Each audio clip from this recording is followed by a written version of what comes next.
Hörmətli Şərq Türkistanlıq qarindoshlar, Şərq Türkistan xəbər agentliğinin xəbərlər proqramısında görüşünüzü qızğın qarşı alırıq. Tövəndə təfsili məzmununu diqqətinizə sunumuz. Dünya mətbuatları Şərq Türkistan sürgündə hökuməti rəhbərlərinin Angliya parlamentidagi yig'inga qatnashib, xalqaro jamiyatni Şərq Türkistandagi irqiy qirg'inchilik va uning tub sababi bo'lgan Xitoyning Şərq Türkistonga bo'lgan ishg'oliyati va mustamlikasini oxirlashtirishga chaqiriq qilganligini xabar qildi. Xabarlar tükməni xəbər tori və Asiya xalqara xəbərləri tori, print xəbər tori 9 yanvar günü Şərq Türkistan sürgündə hökumətinin Tashqi ishlar və bexatarlik ministri Salih Xudoyor, Şərq Türkistan sürgündə hökumətinin muavin prezidenti Sayragul Savutbayning Angliya Lordlar kabinetida Xalqaro Advokatlar Jamiyati Kishilik huquq institutining direktori G'alana Kennedy Kiyosi riyosatchiligidagi Xitoyning ishg'ol qilib olgan Sharq Turkistondagi Uyg'ur, Qirg'iz, Qozoq qatorliq turkiy xalqlarga qarata yurgizayotgan irqiy qirg'inchilik va insoniyatga qarshi jinoyatiga markazlashish asosi tema qilingan yig'inga qatnashganligi. Tashqi ishlar va bexatarlik ministri Salih Xudoyorning Sharq Turkistondagi irqiy qirg'inchilikni to'xtatishning birdan-bir yo'lining Sharq Turkistonning mustaqilligini asliga keltirish ekanligini, mustaqillik ko'rishimizni qo'llashga chaqirdiganligini, Sharq Turkiston sürgündə hökumətinin Angliya hökumətini o'z ichiga olgan xalqaro jamiyatdan Sharq Turkistonda Xitoy yurgizayotgan vahshiylikni, irqiy qirg'inchilik, Sharq Turkistonni Xitoy tarafidan ishg'ol qilingan davlat deb e'tirof qilishni, Xitoyning Sharq Turkistondagi ishg'oliyatini oxirlashtirishni, Sharq Turkistonning xalqaro jinoiy ishlar sud mahkamasiga sungan irqiy qirg'inchilik yurgizayotgan Xitoy katibaşlarini jazolashni talab qilib sungan arzini qo'llashni, Sharq Turkiston xalqining tashqi o'z taqdirini o'zi belgilash huquqini e'tirof qilishni talab qiladiganligini, Sayragul Savutbay xonimning Xitoyning qandaq vahshiyliklariga shohid bo'lganligini anglatganliklarini, kishilik huquq boshliqlari va millat vakillarining irqiy qirg'inchilikni oxirlashtirishning zaruriyatini ta'kidlaganligini tafsiriy xabar qildi.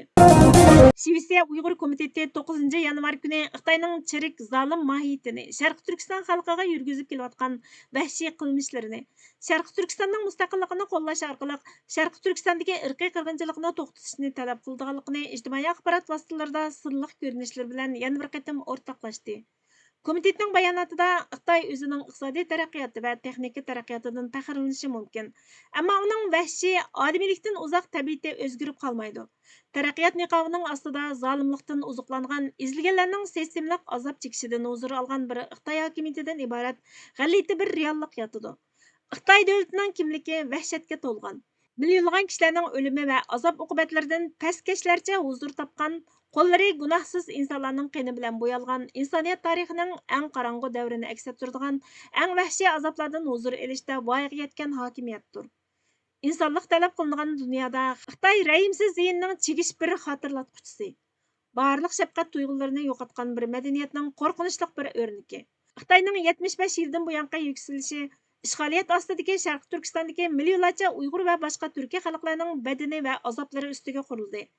Terrorchi imperatorlikni oziqlantirish uchun davlatning boyliqlarini talon-taroj qildi. Sharq Turkistonni 1949 yili ishg'ol qilib, mustamlikasiga aylantirgandan keyin Xitoyning qo'llari qonga bo'yaldi. U vaqtdan beri Uyg'ur va boshqa turkiy xalqlarga tinimsiz irqiy qirg'inchilik yurgizib keldi. Millionlarcha Uyg'ur va boshqa turkiy xalqlar keng ko'lamda tutqun qilinib, qatliam qilindi.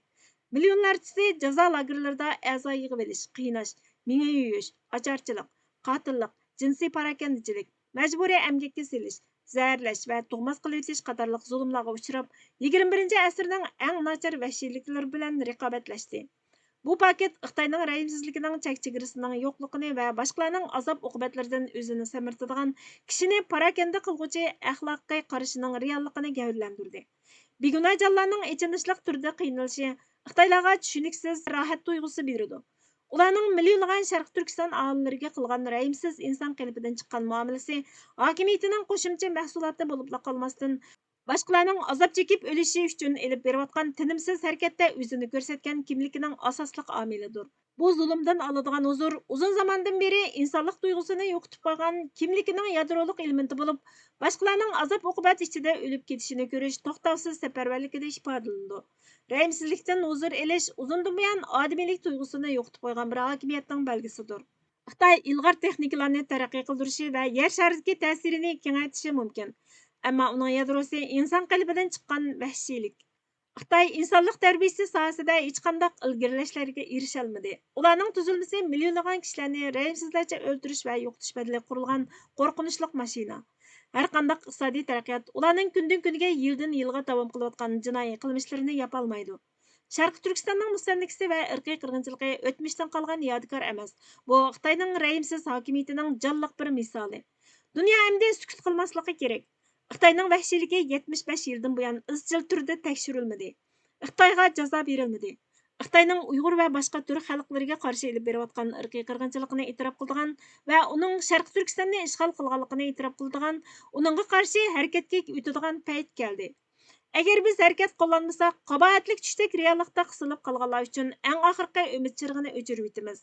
Xavfga duch kelamiz deyildi. Xitoy ishg'ol qilib olgan Sharqi Turkiston va Tibetdagi yangi qazishlardan keyin dunyoning eng chong ikkinchi litiy zapasiga ega davlatiga aylangan. Tibet kuzatish xabar torining 8 yanvar kunidagi xabariga qaraganda, dunyodagi eng ko'p litiy ishlatilgan Xitoy ishg'ol qilib olgan Tibet va Sharqi Turkistonda yaqinda bayqagan litiydan keyin Chilidan qolsa dunyo bo'yicha ikkinchi chong litiy zapasiga ega davlatga aylangan. Litiy elektr uskunaları, energiya saqlash sistemasi, ko'chma xabarlashish, davolash va yadro reaktori yiqilg'usi qatorliq keng ko'lamda taraqqiy qilayotgan kasblar jiddiy ehtiyoj his qiladigan ilm.